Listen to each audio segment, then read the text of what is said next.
how does God work through us, through Christians, through Catholics? So there's a cool thing that happens in the scriptures.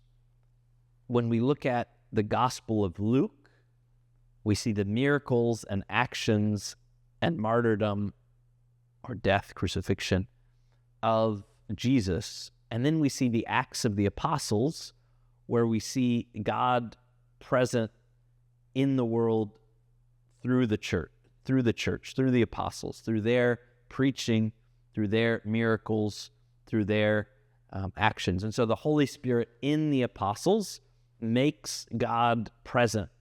It's kind of a little incarnation, right? So in a different way than Jesus is God incarnate, but we as Christians, as little Christs, as imitators of Christ, we make Christ and we make God present through our love, through our preaching, through our action, through our prayer.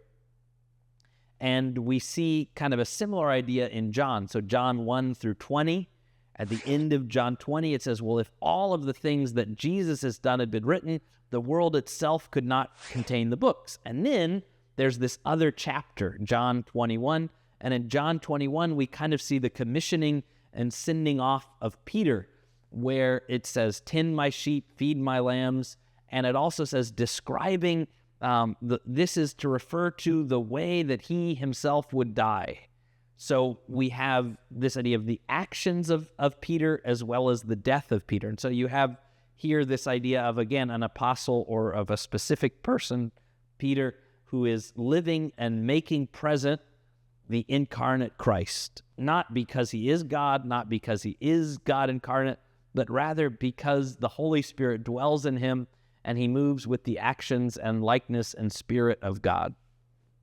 And so we as Christians are called to do this as well, to be so overcome with the Spirit that we can say with St. Paul, I live now, not I, but Christ lives in me. Or we can say with John the Baptist, I must decrease, he must increase.